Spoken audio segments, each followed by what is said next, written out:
Hey Villa fam, you're back with Two Village Girls for another eventful week of honest conversations. I'm Angie. And I'm Serena. Today we're here to tell you our opinions on in-person versus online learning.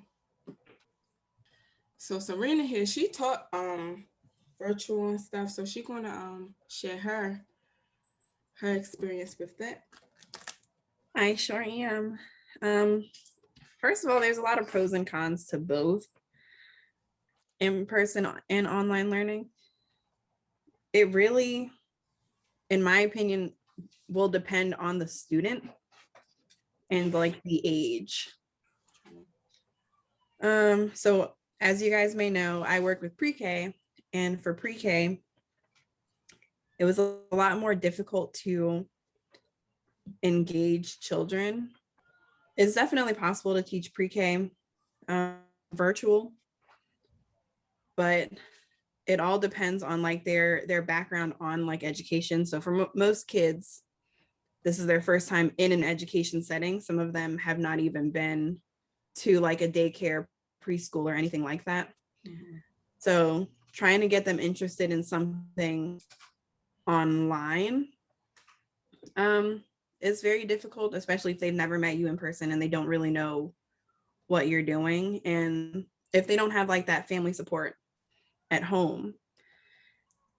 But if they have had those kind of experiences, that kind of background before, and they have that support at home, it's a lot easier for them to get engaged with online learning. But bringing them in person, for obvious reasons, is a lot easier to engage them and keep them like on task with different things because they're at like our hands and we can easily see and redirect them and help them with the activities if they're having issues or anything like that. There's more of a hands-on one-to-one kind of interaction with teacher student that we don't really get from online learning.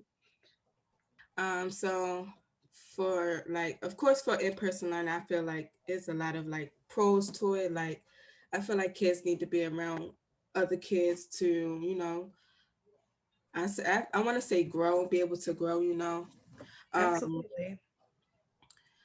and I know like, well, I haven't taught virtual learning, but I know it would be hard for like pre-K and kindergarten students to be like on a computer, just sitting on a computer, trying to like listen to their teachers and or even like interruptions, like other kids could be talking and stuff like that. So it could be hard for like kids to really concentrate while sitting there. So I feel like that would be like a con to virtual learning, but also like Serena said, it is doable like if you have like that family support. Also, a lot of times with virtual learning, the families also have to work, like the parents and stuff also have to work too. So they are Exactly. always there to help the student when they have, troubles or need somebody sitting there to help them concentrate or stuff like that. So that's the only reason I feel like, you know, in person is kind of better for at least the little kids. I know when you get older, like when you get older kids and stuff, we're able to adapt to, situations. So um I guess sitting in a computer would be something that we could do, I guess. I agree. That was my next point, was going to be like, because I've seen it all. And when I tell you I've seen it all on virtual, I've seen it all. I've seen kids that have their parents that sit next to them. I've seen kids where they're sitting on their iPads and then parents are sitting next, like in the same room doing their work. Yeah. And for the younger kids, especially like getting into technology, like they need, at least for the first few weeks, they need that support in learning how to navigate online learning.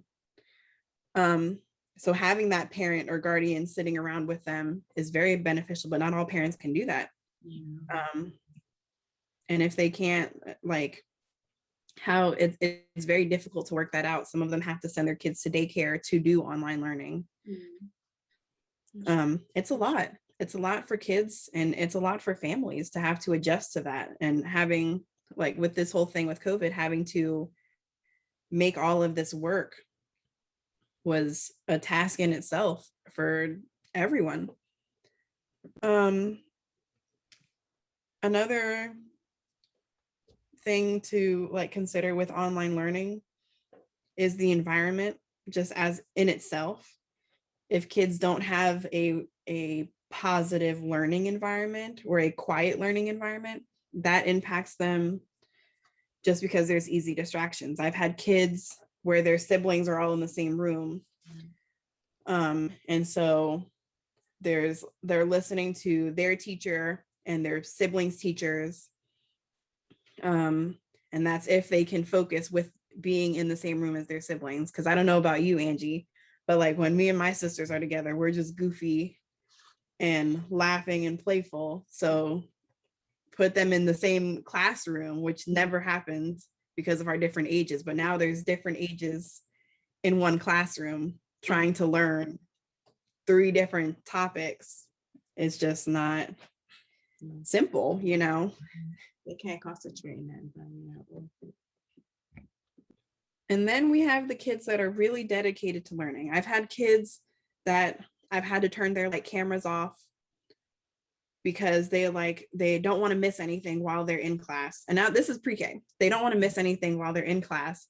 So they'll carry their cameras and then bring it to the bathroom, or they'll bring it into they'll just walk around with it. Like they're trying to focus, but they've got so many other things going on that they're trying to like do everything and still be on task. And I've had to turn the microphones off. I've turned cameras off on these kids because while they are trying to learn, they're also becoming a distraction to the classroom.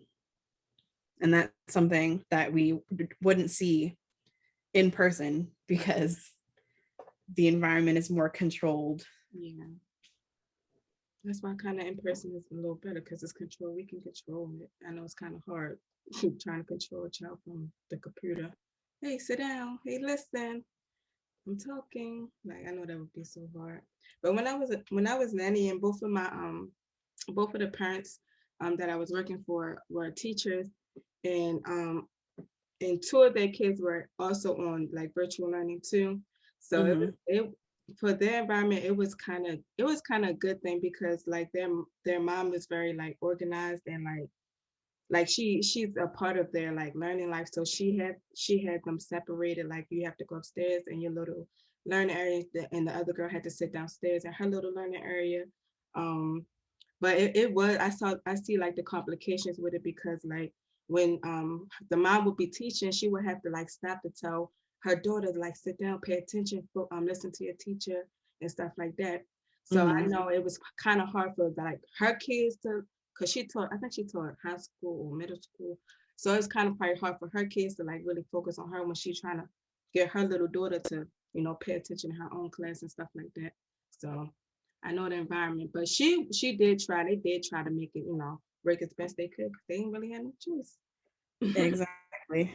They was making But it work though. They was really making it work. Like it's definitely a change, an adjustment that has to be made. yeah, And it takes a lot to make sure that kids, and like we were saying, the younger they are, the more crucial it is to have that in person, like to just get the like basics, the fundamentals down for their learning career.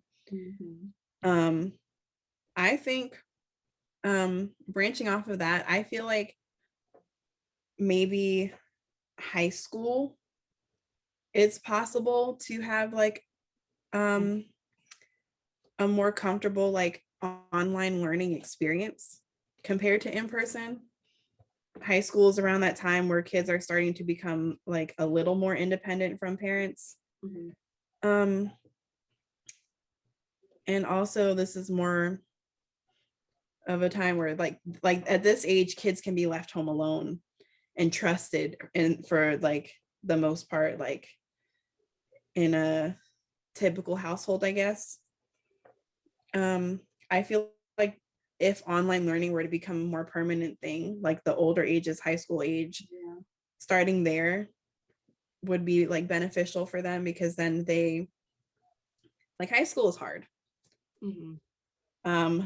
So taking away the like the bullying or I guess you can't really take away bullying, but like minimizing the bullying Mhm.